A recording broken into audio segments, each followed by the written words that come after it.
Hello everyone and welcome to Big Friendly Grub. I hope you are well. Now, one of my favourite TV shows in the last 10 years, and pretty much the UK's favourite TV shows in the last 10 years, has been The Great British Bake Off. We absolutely love it over here. It's been the quintessential British programme to watch of an evening with the family or by yourself, or just, there's something about it, getting people into a tent, having them bake their hearts out and having them scrutinisingly judged by Paul Hollywood and his piercing blue eyes.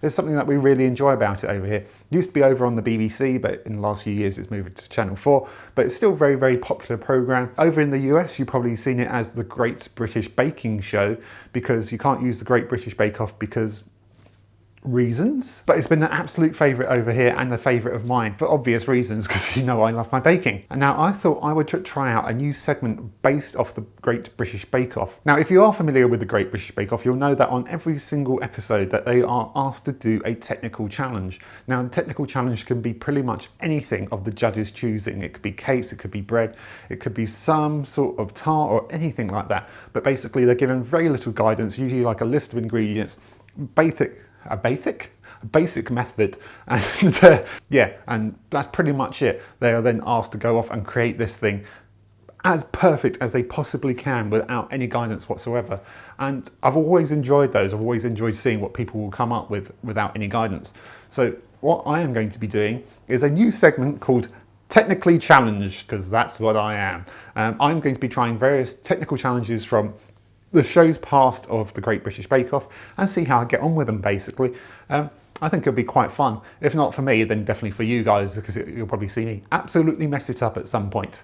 But I think it's going to be a real fun thing. Now, the very first technical challenge I'm going to be starting off with is a fairly simple one. I don't want to dive in straight in at the deep end. So I'm going to be attempting a Battenberg cake. Now, the Battenberg cake is a very popular British cake. It's a little bit divisive over here because people either love it, I love it, or they hate it because of the marzipan that's around it and very much overwhelming almond flavour. So this is going to be a good one to start off with. Now, a little bit of history around the Battenberg cake. Let me get my notes. The Battenberg cake was apparently made in honour of Princess Victoria, granddaughter of Queen Victoria, to Prince Louis of Battenberg in 1884. The name refers to the German town of Battenberg. Food historian Ivan Day refutes the royal connection and states British bakers simplified the cake by crafting a 4-panel Battenberg, which is much easier to make on the production line. I don't really care how much of that is true, I just love the cake. Now, I don't want to get into the history of the cake too much because I just want to get started, and I'm sure you want me to get started and to shut up. But to make things even trickier for myself, because I'm an absolute mug like that, I am going to attempt to make my own homemade marzipan, which is something I've never done before, because who makes marzipan at home? You can easily go out and buy it in the shops and it's perfectly good. So that is something I've never done before, so I'm going to attempt that today as well. I do have some backup marzipan in the cupboard though, just in case I absolutely screw this up and we don't get a recipe today. But I am fairly confident that I will be able to do it because it's actually very few ingredients. So let's give that a go as well. Now, let's get started. Sunday, Monday, happy days. Tuesday, Wednesday, happy days. Right, first of all, I'm going to start off by making our marzipan. Now, to do this, I'm going to need 480 grams of ground almonds, because marzipan is predominantly almonds and it has a very strong almond flavour, which is one of the things that's so divisive about it. People either love the almond flavour or they hate it, and I'm one of the people who enjoys it. So this is a very good recipe for me. Don't know why I said that like that. So I'm just going to try and get some of these lumps out of here quickly. Now, I didn't explain earlier at the beginning of the video, but a Battenberg cake, if you haven't had one before, is basically a cake surrounded by marzipan. But the cake itself is divided into 4 panels. It's got a very distinct look, and sometimes those panels can be like the same flavour, or they are sometimes different flavours. People mix and match the flavours. And today I'm going to be going for the almond flavour, which will be through the cake anyway, but also a raspberry flavour as well. So we've got a raspberry and almond flavour going on, which I think will go together very, very nicely. Then next, in with our almonds, we need a ton of icing sugar. I say a ton, this is actually 280 grams. I'm going to pour this in here very carefully because it gets everywhere. I hate using it so much. I'm also adding in 175 grams of golden caster sugar because we haven't got enough sugar in here already. And I'm just going to bring this all together quickly with my hands. I'm just going to mix all these sugars together, try and get some of these lumps of icing sugar out because I'm naughty and I didn't sift it. I didn't sift the icing sugar because that just helps it get everywhere even more. So I'm just going to get some of these out gently with my hands. Oh God, the icing sugar's getting in my mouth. Right, that's all of those combined together. And you've probably figured out by now that the marzipan is going to be very, very sweet because we've got two different types of sugars in there, and also the almonds, which are fairly sweet by themselves.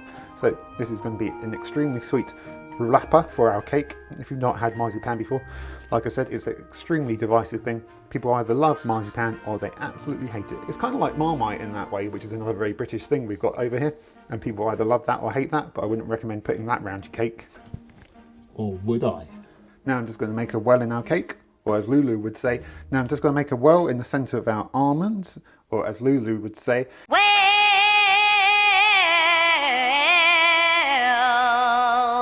And in the middle of our almonds, I am going to add in 2 eggs, DOS eggs. And then I'm going to start to bring this all in together. Tell you what I am going to add quickly is a drop of almond extract, because I'm just going to double down on the almond flavour, because like I said, people are either going to love it or they're going to hate it. Because I love the flavour, I'm adding more in. This is almost becoming like a pastry in that it's turning into kind of like breadcrumbs. I hope I'm doing this right. I guess it is kind of like almost some sort of like very sweet pastry. So what I might do now is just going to get this off the spoon and then get in here with my hands. Now, if this was actually Bake Off, I would be on some sort of time limit here, but I'm not on Bake Off and I'm not giving myself a time limit because I don't want to stress myself out even more than I already am. But I can really smell the almonds in this now and it smells amazing. So I am gonna love this. Other people might not, but don't care about them because I really like it. Thank you for listening to my TED Talk. Really got to start squeezing this together now. Try and bring it all together. Oh, yes, this is now starting to come together. Come together right now over me. Right, this is pretty much all together, so I'm going to bring this out of the bowl.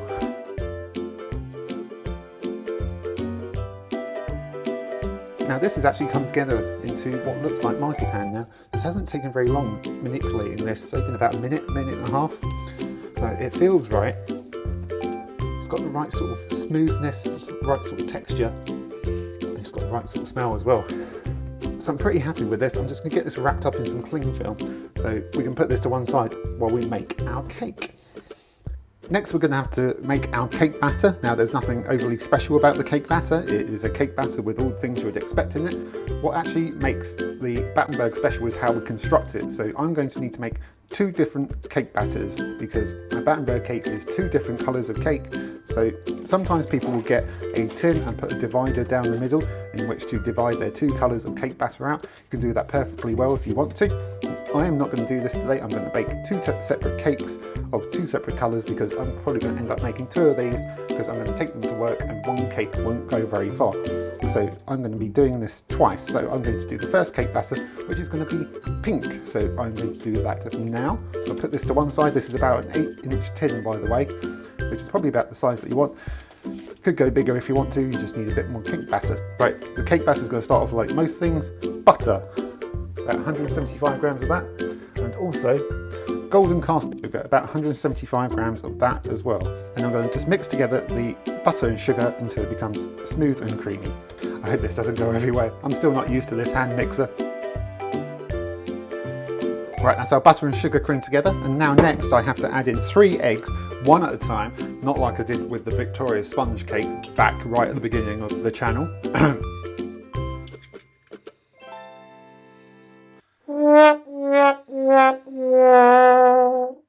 1 egg. Oh, let's try and crack this in without getting a shell in.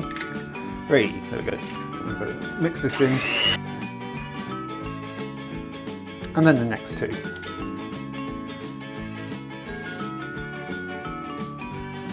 Now that our butter, eggs and sugar all creamed together, I'm now going to want to add in our dry ingredients. So I'm going to add in 140 grams of self-raising flour, 50 grams of ground almonds because we haven't already used enough almonds in the marzipan, and then half a teaspoon of baking powder just to give it a bit of extra lift. And combine all that together as well.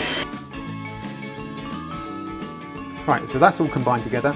Now, as I said, this is going to be the pink part of our cake, so I need to get some food colouring into here. So I've got some food colouring right here. It's kind of like the gel kind. I find this better because it doesn't add as much liquid to your cake. I'm not sure how many drops of this one to use because this is brand new. I'm going to add in a few drops. Probably don't need too much. And let's see how this goes. Now we're going to need more than that, much more than that, because we want this to be nice and pink.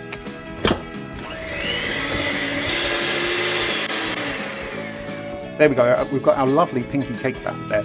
Now I said this is going to kind of be like a raspberry flavour, so I have here just a little bit of raspberry flavouring. I'm not going to use too much because these flavourings can be a little bit overpowering sometimes. I'm going to roughly use about a teaspoon, I think. Just mix that in as well. That's our flavouring mixed into our cake as well, so now it is time to get this into the tin and get this one baked.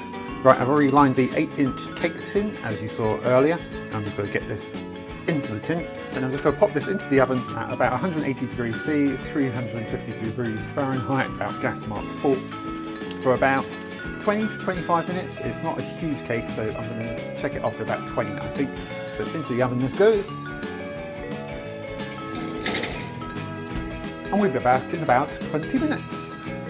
Right, it has been 25 minutes, and let's see how this has turned out. Oh, it's risen up very nicely, and it has got some golden colour on the top, but that is absolutely fine because we will be trimming that off later.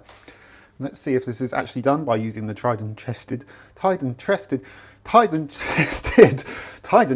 way by using a skewer through the middle to see if it's actually done. And yes, that comes out clean, so that is nicely cooked. So I will give this a few minutes to cool in the tin, and then I'll take it out of the tin and leave it to cool completely. So here we are with our cake out of the tin. It's baked very nicely, and it's come out of the tin really well, which is great. It does look a bit golden brown now, but that's not a problem because, like I said just now, we will be trimming all of these bits off so there is a nice pink cake underneath there. So I need to leave this one to cool completely, and I need to go through the exact same steps of making another cake, but not pink and not raspberry flavoured. So we've got the two-tone effect. So you don't need to see me do this all again. We'll just come back later when we've got two nice, cool, ready to cut cakes. Right, through the magic of time, and in your case a bit of video editing, we now have two cakes in front of us which are going to be used to construct our Battenberg. These have now completely cooled. Well, I say completely, this one's still ever so slightly warm, but not enough to worry about. So we're going to need to get these trimmed up first. So I'm going to need to take the edges of these just to square everything off because they've got slightly rounded edges which we do not want. I'm going to move this one out of the way, bring this one over. Probably going to take about, what, a centimetre off of each one of these, which is about roughly here. I'm just going to make a mark all the way down here. And pretty much the same off the other side, and down here as well. I'm trying to go for accuracy here. Usually I wouldn't bother being this accurate, but this is supposed to be a technical challenge that I'm doing here, so I'm rolling with it. Otherwise, if this was actually the Great British Bake Off, I would probably have Paul Hollywood's piercing blue eyes gazing deep into my soul, making me vaguely uncomfortable. Pretty much like that description probably made you. Right, I've marked off those edges, so I'm going to trim these off now. I'm going to have a bit of leftovers, but I don't mind, I can eat those. And you can see on that, we've got that lovely pink colour under there, just being hidden by that golden crust. So this is the colour that we are going to see when we assemble our Battenberg, hopefully, if everything goes right. So that is our cake trimmed off. I could try and trim this top off, but to be honest, this is going to be covered by marzipan, so I'm not going to worry about that too much. It will be hidden. And rather try and measure this one up as well, what I'm going to do is I'm going to take this one very carefully, place it right on top, and we can cut right around this so we've got the exact same shape. That way we will know we will have the exact same size cakes here. And there we go. So you can see we've already got the layering effect that we've got going on here, but we're going to need to trim these into 4 because I'm getting 2 cakes out of this hopefully, and then assemble this so it's like a checkerboard effect, like a mini chessboard. So now I'm going to have to try and divide these evenly into 4. So I've got my ruler out again, and this is roughly about 17 centimetres. So I've got to use my terrible mathematics skills to try and divide these into 4. Wouldn't be a nice even number for me. I'm reckoning that's around about 4¼ centimetres each, which is roughly about here. And about another 4¼ another 4¼ and hopefully this will be roughly about right. So I'm just going to roll with it. I'm going in. There's no turning back now. A bit wide, that last one might be a bit too large, but let's not worry about it now because I've done it. I've cut the cake and this is going to be our first Battenberg. I'm only going to do this once for you because you don't need to see me do it twice, if indeed I managed to do it once. Right, these are our 4 pieces, but we need to rearrange these so they are a checkerboard effect. So this one goes here, and we've got one here, this one goes here, and this one goes here. So that's kind of the effect that we are, well, that is exactly the effect that we are going for right here. You might be able to see that. Yes, you can. I try and, yeah, let's tilt this up. So this is the effect that we're going for with our Battenberg cake. So obviously this won't hold together by itself, so we are going to need some help. And that's going to come in the form of this apricot jam right here, and I'm just going to melt down probably a couple of big old tablespoons of it into the microwave, in the microwave, not into the microwave, and that is what it's going to use to bind our cake together and also bind our marzipan to our cake as well. So I'm going to go off and melt this down right now, not melt it right down, but make it just so it's enough to stick together our cake. Right, our jam's had about a minute in the microwave and that has warmed it up sufficiently that it will be able to become a bit of an adhesive. So I'm going to need to start sticking these together. So I'm going to get a good dollop of jam onto here and start spreading it over. You'll see I've put out my silicone mat here because that will also help me keep things nice and clean around here. It will also help when I'm rolling out the marzipan later. That's one. Let's try and stick these 2 together here and then put some over the top of these to help stick the other 2 to them. Also, this apricot jam is also going to help with the flavour of the cake. So it will take a bit of that almond flavour away, not take it away, but add to it with its lovely fruitiness. I love apricot jam, which is just as well because it's used as a glaze and all sorts in baking really.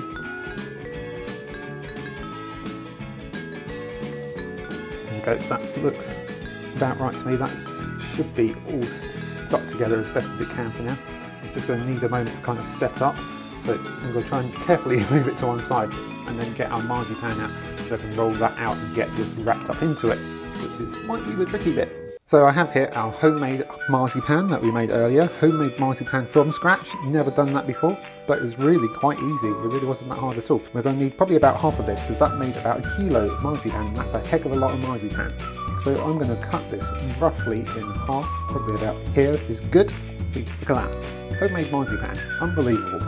Well, it's quite believable actually, it's 8 ingredients, but it's just one of those things that I don't ever think of making at home because why would you? There's perfectly good stuff in the shops, but it's really quite easy. Now we're going to need to roll this out to get this wrapped around our cake. Now in terms of width, it's probably okay. It's the length that we're going to want to try and get across this several times. So let's try and get this rolled out. I'm throwing down a bit of icing sugar here to kind of help with the non-sticking. Not loads of it because we might end up changing the texture of our marzipan and we don't want to do that. And I've got my big trusty marble rolling pin here. I'm going to start rolling this out. Right, after a bit of rolling, trimming and then repatching up this end, I think I've got this to a length that will go around this, but I'm just going to make sure by measuring this. So that is a total of roughly about 3 inches there. So hopefully this will be 3 times the length of that, maybe a little bit longer. Yeah, that's going to be okay. I think that's going to be okay. Usually I wouldn't be this precise, but again, we're trying to do a technical challenge here, and if I don't get this absolutely bang on, then I'll never hear the end of it. Mainly from myself, because I'm my own worst critic. What we're going to do now is we're going to get some of our jam down on this end here, which is where we're going to put down our cake first. We'll take our cake, place it down here, and we could do this one of 2 ways. We could either do it around the marzipan, or I'm doing it over the cake. Right, that's our cake covered in jam, and now we're going to have to try and get this covered in the marzipan. So I'm going to try and gently bring this up and over around here, and down the other side here. Oh, getting some breakage. This is stuff that I can hopefully tidy up. Oh dear, bit of breakage here, but considering it's breaking, a little bit of breakage, unfortunately, but this is nothing that I cannot repair with a bit of excess. Just need to try and, probably got my big fat head in the way, just need to try and tidy up around here a little bit. It's not too bad, it's not too bad. There was a little bit of breakage, but on the whole, that came together better than I hoped it would from the offset. But for a first attempt, that's not too bad at all. I think I just needed to make sure that the marzipan was perhaps a little bit less, I don't know, maybe it's a little bit too dry. But on the whole, that's not too bad. So what I'm going to do now is trim off this end, and this will reveal our Battenberg shape. I'm just going to trim off the end here very, very thinly, and trim off the other end as well. Not too much, just enough to turn that into a Battenberg. There we go, that is a Battenberg. There we go. I'm quite pleased with that actually.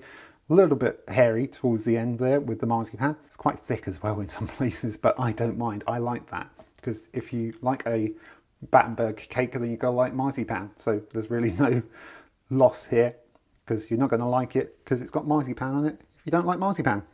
But there we go, that is a Battenberg cake. So I'm going to pop this to one side and try and put the other one together now.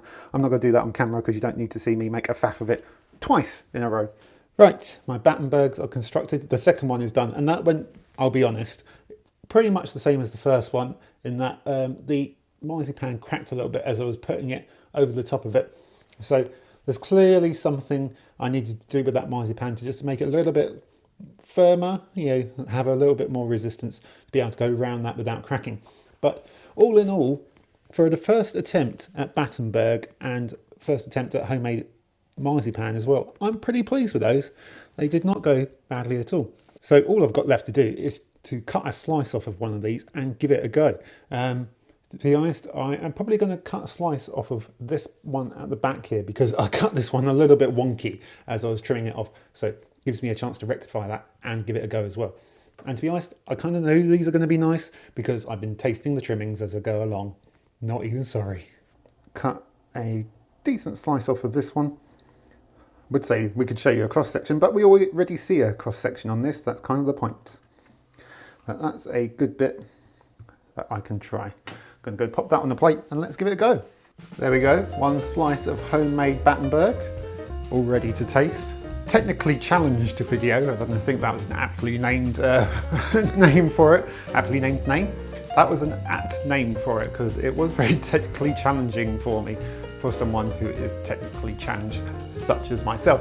But that didn't go bad at all, especially considering the fact that we did homemade marzipan, which I've never done before, or made Battenberg cake before, which is kind of the point of this. But whether these go well or they don't go well, hopefully they'll be, you know, vaguely entertaining and educational for you, and also a learning experience for myself. But I have to say, from appearances, that one turned out quite well. You know, we've got two Battenbergs out of that, and they both look like Battenberg cakes, like they should. I am going to stop talking. I'm going to have a quick try of this. Like I said before, I kind of know that the cake's nice because I've been trying the trimmings as I go along. But let's try it all in one with the jam and the marzipan on it as well. I'm going to go for a corner with the raspberry flavour in it.